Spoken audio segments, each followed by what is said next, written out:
ये जो मौखिक कथा आपको सुनाई है सृष्टि रचना, ये यथार्थ है, ये सत्य है। और वो श्रद्धालु जिन्होंने पहली बार ये कथा सुनी होगी, को सुनने को मिली है, तो ऐसे लगेगा जैसे ये दंत कथा सुना दी संत ने और ये कोरी बकवाद है। नहीं, इसमें एक भी शब्द कच्चा नहीं है, 100 की 100 100% सत्य है।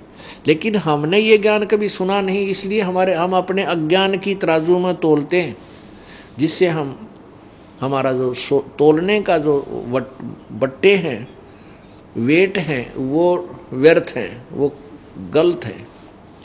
अब हमने इस तत्व ज्ञान को सदग्रंथों वाले वट्टे से तोलना पड़ेगा, और फिर देखियो खरे पाओगे। ये ज्ञान परमात्मा ने 600 वर्ष पहले सुनाया था, जब वो काशी में जुलाहे की भूमिका करने आए थे, धानक की भूमिका करने आए थे। उस समय उन्होंने तत्वदर्शी संत की भूमिका की, और उस तत्वदर्शी संत रूप में उन्होंने अपने मुखारविंद से जो वाणी, जो तत्वज्ञान उच्चारण किया, वो लिपिबद्ध है। कबीर सागर, कबीर शब्दावली और कबीर दोहाली, कबीर साखियाँ आदि नाम से पुस्तकों में वो लिपिबद्ध है। उन्हीं में से ये दास आपको सुना रहा है। अब ये मौखिक सुनाया आपको, उसके बाद क्या किया?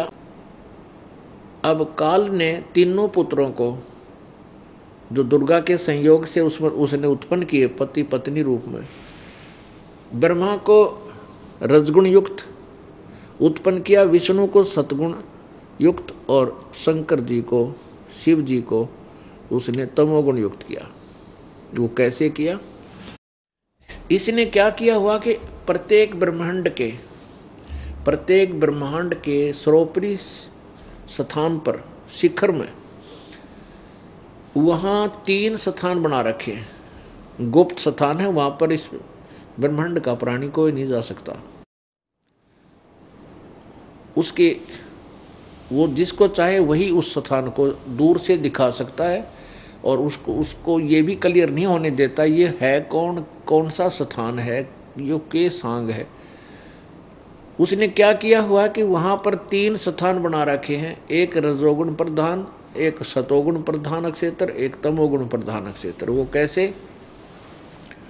जैसे किसी मकान में 3 कमरे हों, 3 कक्ष हों, एक कक्ष में साधु संत फकीरों के चित्र लगा रखे हों, तो जब हम उस कक्ष में जाते हैं, वहाँ बैठते हैं, उन महापुरुषों के चित्र देखते हैं, उनके चरित्र से हम परिचित होते हैं, उनकी जीवनी से हम परिचित होते हैं, उनके स्वभाव से हम परिचित होते हैं, उनके ज्ञान को हमने सुना होता है। उसने क्या किया हुआ कि वहाँ पर 3 स्थान बना रखे हैं, एक रजोगुण, एक सतोगुण प्रधान क्षेत्र, एक तमोगुण प्रधान क्षेत्र। वो कैसे? जैसे किसी मकान में 3 कमरे हों, 3 कक्ष हों, एक कक्ष में साधु संत फकीरों के चित्र लगा रखे हों, तो जब हम उस कक्ष में जाते हैं, वहाँ बैठते हैं, उन महापुरुषों के चित्र देखते हैं, उनके चरित्र से हम परिचित होते हैं, उनकी जीवनी से हम परिचित होते हैं, उनके स्वभाव से हम परिचित होते हैं, उनके ज्ञान को हमने सुना होता है। वो ऐसे महापुरुष थे, तो उनको देखकर हमारे मन में एकदम एक सद्विचार उत्पन्न प्रारंभ हो जाते हैं। सारे अच्छे अच्छे विचार उत्पन्न होते हैं, परमात्मा में श्रद्धा बढ़ने लग जाती है। और दूसरे कक्ष में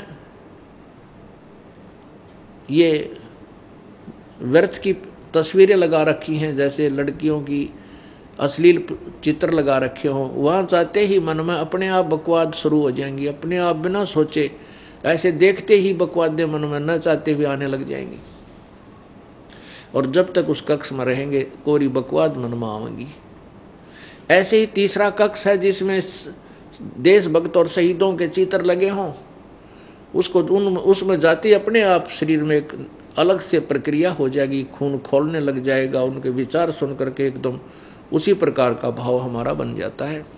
ऐसे ही काल भगवान ने एक रजोगुण प्रधान क्षेत्र बना रखा है, एक सतोगुण प्रधान और एक तमोगुण प्रधान। जब रजोगुण प्रधान अक्षेत्र में ये काल भगवान यानी ज्योति निरंजन और ये दुर्गा प्रकृति देवी जब वहाँ रहते हैं रजोगुण प्रधान अक्षेत्र में उस कमरे में, तो वहाँ इनका एक ऐसा स्वभाव बना रहता है, रजोगुण में रहते हैं ये। और उस दौरान जो पुत्र उत्पन्न होता है उसका नाम ब्रह्मा रख देते हैं, और वो लड़का रजोगुण से प्रभावित होता है, रजोगुण युक्त होता है, रजगुण ब्रह्मा बन जाता है। उसके बाद इस ब्रह्मा को अचेत कर देते हैं छोटी ही आयु में, और जैसे कोमा में रखते हैं और इसको अपनी परवरिश जारी रखते हैं। जब ये युवा हो जाता है तो इसको कमल के फूल पर बैठाकर सचेत कर देते हैं। इसको खुद नहीं मालूम होता मैं कितना पैदा हुआ हूँ, मेरा पिता कौन है, मैं कितना आ गया। ऐसे ही सतोगुण प्रधान क्षेत्र में ये दोनों रहते हैं, कौन, प्रकृति और ये काल भगवान ब्रह्म ज्योति निरंजन ये दुर्गा। और वहाँ जो पति पत्नी व्यवहार से ये पुत्र उत्पन्न होता है वो तमोगुण युक्त हो जाता है, उसमें ऑटोमेटिकली तमोगुण हो जाता है, और उसका नाम ये शिव रख देते हैं, शंकर रख देते हैं उस। और फिर युवा होने पर छोटे उम्र से उसको बेहोश कर देते हैं और युवा होने पर सचेत कर देते हैं। उसके बाद ये तीनों इकट्ठे होते हैं, इनको इकट्ठे कर देता है। फिर इनको आज्ञा दी जाती है कि तुम एक तीनों मिलकर के सृष्टि प्रारंभ करो। ब्रह्मा जीवों की उत्पत्ति करे, क्योंकि इसमें रजोगुण है। रजोगुण के प्रभाव से सभी प्राणी इतने प्रभावित हो जाते हैं, जैसे किसी ने घुटी ला ली, शराब पी ली, शराब पीते चक्रबंध जागरणों गतिविधि उसकी न्यारी हो जाएगी। ऐसे ही प्राणी जब रजोगुण के से युक्त होता है, रजोगुण का दबाव बढ़ जाता है, कोरी बकवाद सोचने लग जाता है और इतना प्रभावित हो जाता है कि फिर वो संतान उत्पत्ति करता है। हर प्राणी की यही स्थिति है, चाहे वो पशु है, पक्षी है, चाहे नर है, मनुष्य है, चाहे देव है। उसके बाद सतोगुण प्रधान जो भगवान विष्णु को कहा कि तू तेरे से सतिथि होगी, क्योंकि उसके अंदर तो सतोगुण भर दिया। अब सतिथि उसके गुण के प्रभाव से हम एक दूसरे में मोह ममता प्यार, पोता पोतियों में, बेटा बेटियों में, कार कोठियों में, ये जो ममता जो जकड़े पड़े हम, ये सतोगुण के दबाव से, जीव के बस की बात नहीं, इससे हट जा। ये तो परमात्मा का एंटीबायोटिक, ये ज्ञान, ये भक्ति, ये गोलियां टैबलेट आप खाओगे, जो मुट्ठी भर भर का गप्पे गले मारोगे, यानी अत्यधिक साधना करोगे, तब जाकर ये आपके अंदर से निष्क्रिय होगी सारी कारण। ऐसे ही तमोगुण शंकर से को ड्यूटी दे रखी है कि तू इन सबका संहार कर। उसके बाद जब इन तीनों पुत्रों को उत्पन्न कर दिया, फिर काल भगवान ने दुर्गा से कहा कि इन बच्चों को सागर मंथन के लिए भेज। दुर्गा ने इन तीनों पुत्रों को ब्रह्मा विष्णु महेश को सागर मंथन पर भेज दिया। सागर मंथन किया तो उसमें 4 वेद निकले। पूर्ण परमात्मा ने इस ज्योति निरंजन को, ब्रह्म को 5 वेद दिए थे।